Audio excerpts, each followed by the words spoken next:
Los senadores están ya listos para tratar la ley del censo. Se la habíamos especificado al inicio del programa. Muchos quienes componen el movimiento al socialismo han indicado que van a hacer una revisión tan minuciosa de hasta palabra por palabra. Hemos conversado con algunos representantes del legislativo y estas han sido las consideraciones.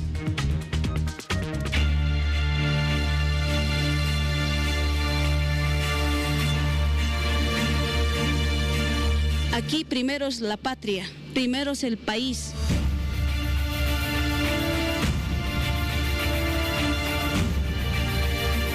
Ahora acá en la Asamblea Legislativa, las responsabilidades del Senado Nacional, que mañana a las 8:30 comienza precisamente a debatir el tema sobre la ley del censo, que ya en diputados ha sido aprobado. Ahora le toca precisamente a esta instancia legislativa.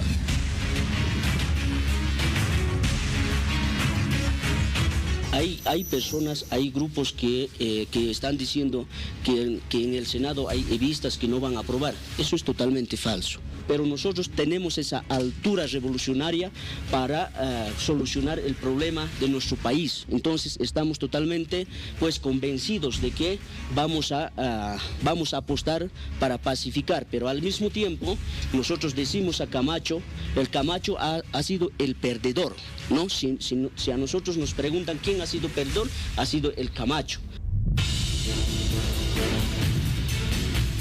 No, por lo que tengo entendido, lo que es el ala del MAS que apoya al presidente Arce, va a apoyar para que se dé esta ley.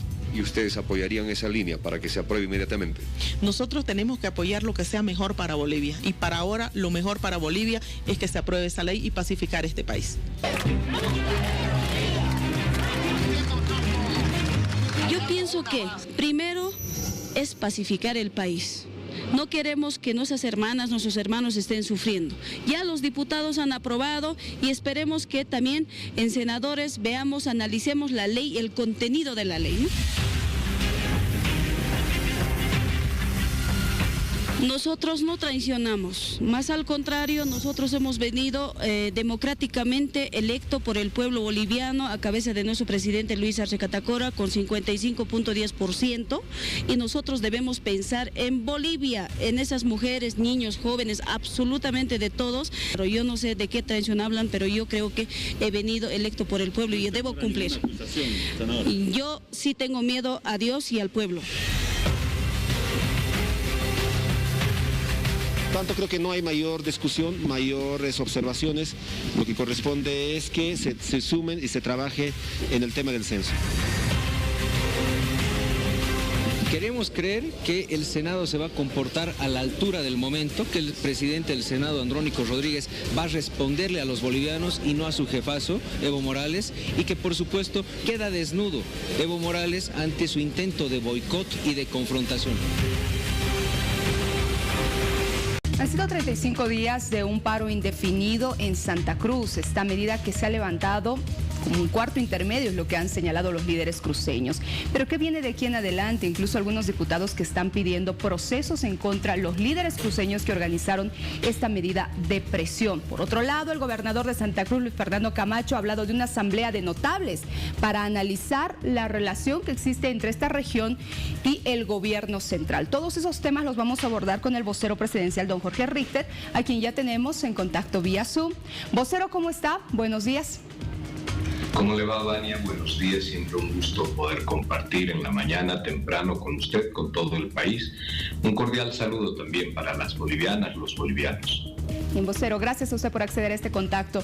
A ver, ¿qué análisis hace el gobierno después de estos 35 días de un paro indefinido que ha provocado graves daños? Ustedes lo mencionaban, daños económicos, pero también está de fondo la lucha de una región, o la lucha más bien de un sector de Santa Cruz que lo que estaba pidiendo era el censo.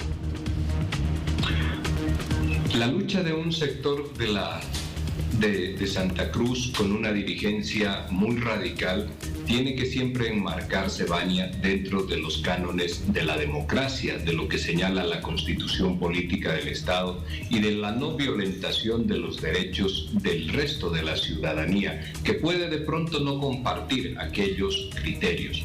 uno de los elementos conclusivos en este primer tiempo después de haberse retirado el paro, de haber retirado aquella medida, está en la confrontación que ha generado en el mismo seno de la sociedad cruceña. Esta confrontación que no solamente abarca a las élites cruceñas, sino también a la misma población que en proporciones bastante iguales y similares apoyaban unos el paro y otros pedían su levantamiento. Esto significa que no existe un criterio unificador respecto de cuáles deben ser las formas y las maneras de poder peticionar o de poder implementar los anhelos de los cruceños, del pueblo de Santa Cruz. Esto significa también que las formas violentas están en cuestión. El mecanismo del paro cívico, que ha sido desvirtuado en lo que se conocía durante muchos años como un civismo que peticionaba o planteaba las demandas de la región, pues ha sido distorsionado y se han impuesto las lógicas de violencia, las medidas que pueden violentar a una sociedad, exacerbando los discursos, por supuesto, y en esa línea no todo el departamento de Santa Cruz, no toda su población tampoco comulga ni apoya que las medidas tengan este corte tan violento. Este es uno de los elementos fundamentales. Siempre todas las demandas tienen que enmarcarse necesariamente en el arte de la buena convivencia que debe ofrecer la política y, por supuesto, también en lo que señala y dice la Constitución Política del Estado. Ahora, esta comisión de notables lo que busca es cerrar el capítulo del paro cívico con un elemento que le permita al gobernador Camacho, al señor Rómulo Calvo, poder rehacerse después de lo que ellos mismos consideran ha sido un fracaso en no poder obtener la consigna política mayor que era Censo 2023. Necesitan entonces restablecer su liderazgo, poder nuevamente entablar un canal de comunicación digno con la población y ahí señalan o rescatan un tema que es muy sentido para el cruceñismo, sobre todo el cruceñismo muy urbano. Ahora, vocero, ¿qué me dice de estas advertencias que ya están haciendo algunos legisladores? Que si no se aprueba esta ley en la Cámara de Senadores, van a retomar las medidas de presión. Las imposiciones, Vania, y las medidas de presión y los discursos altisonantes pareciese ser la característica de la política nacional de los últimos tiempos. Fíjese usted y repare en este detalle. En los momentos en los cuales se envía el problema y el conflicto a la Asamblea Legislativa, específicamente a la Cámara de Diputados, pues allí rápidamente la presión de los sectores que son minoritarios, vale decir bancada de Creemos y bancada de Comunidad Ciudadana, inician una campaña de declaraciones, de ejes discursivos en los cuales hablan de la falta de voluntad del movimiento al socialismo. ¿Qué es lo que buscan? Siempre tratar de lograr una condena desde la sociedad a través de los medios de comunicación. Pues ahora no es algo distinto. Cuando logran el objetivo, hablan de consenso, hablan de responsabilidad y hablan de un hecho histórico. Pero cuando no obtienen de buena manera sus objetivos, pues inmediatamente empiezan a denostar a través de sus declaraciones públicas.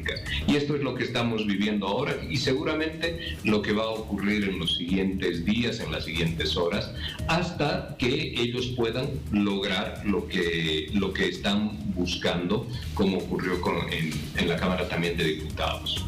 Vocero, ¿este es un capricho político, como dicen algunos asambleístas del MAS? ¿Era necesaria una ley?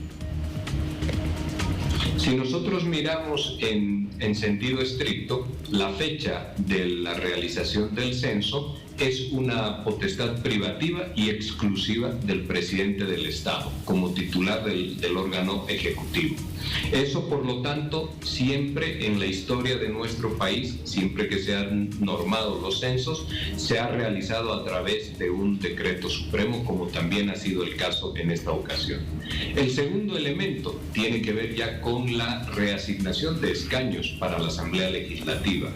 Esa reasignación de escaños también está normada en la Ley 026, que es la ley del régimen electoral, y está normado de manera está normado y mencionado de manera puntual y específica en la Constitución Política del Estado. Esto significa que cuando el país tiene un censo de población y vivienda, el Tribunal Supremo Electoral, en el marco de la ley del régimen electoral, pues tiene que reasignar escaños en función de esas nuevas proporciones de población que tienen los distintos departamentos. Esto también estaba normado. Lo que han buscado es, entre comillas, un reaseguro, pero fundamentalmente un documento que les permita decir, señores, a la gente del Comité Cívico Interinstitucional, señores, esto es lo que hemos logrado y lo que hemos conseguido. Justificación para los 36 días de algo que verdaderamente, y sigo utilizando la misma palabra, de que verdaderamente ha sido injustificable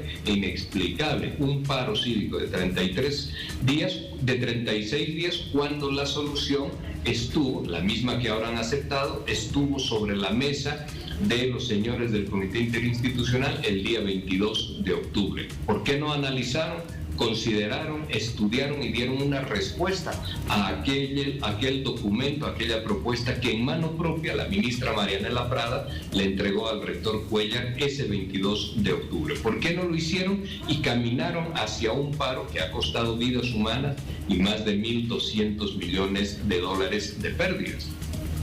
Para vocero, ¿qué dice el presidente? ¿Va a promulgar esta ley? Vamos a esperar cuál es cuál va a ser el hecho que decante en la Cámara de Senadores, y en función de ello se va a tomar una decisión. Mientras la ley no perturbe lo que dice y señala la Constitución Política del Estado, esto es siempre posible, pero como hay un tratamiento y donde 36 senadores y senadoras deben manifestarse, pues lo prudente y lo responsable, Vania, es que esperemos lo que acontece en la Cámara de Senadores. Claro, porque el presidente tiene los 10 días, ¿no?, para hacer la revisión justamente de todo este proyecto, para ver si es viable o no, o devolverlo, si es que existen observaciones también hasta el legislativo. Vocero, le agradezco mucho. Una vez que se sancione la ley en la Asamblea Legislativa. Así es. Gracias, vocero, por haber conversado con nosotros. Vamos a estar pendientes. Ahora es el turno de la Cámara de Senadores. Veremos si hay consenso con esta norma o algunas observaciones que deben ser modificadas. Que tenga un buen día. Gracias, Vania. He escuchado, permítame decirle esto, en las últimas horas a un expresidente de la Cámara de Diputados, si mal no recuerdo, el señor Vázquez Villamor, donde se necesita un país de consensos y no un país de mayorías y minorías. Hay que comprender siempre esto y no utilizar las palabras para confundir a la gente. Los sistemas políticos de representación funcionan para la toma de decisiones con mayorías y con minorías, porque es la expresión de la proporción de la población que apoya a un determinado proyecto político. Eso funciona así, con mayorías y con minorías. Y es importante también saber construir consensos cuando esas mayorías no están presentes o no pueden ser reunidas por diversos motivos. Pero los sistemas políticos de asambleas, en este caso, funcionan con mayorías y con minorías. Y el consenso aparece en un momento en el cual alguna de esas mayorías no tiene la suficiente votación para constituirse como tal. Esa precisión es importante porque después se tergiversa y se quiere dar un sentido absolutamente distinto a lo que es un voto mayoritario para tomar una decisión. Las decisiones se asumen por mayoría cuando éstas están definidas y claramente establecidas por votación popular. Gracias, Vania, que tenga usted buen día. Gracias igualmente. Gracias al vocero presidencial, don Jorge Richter. ¿Hay más?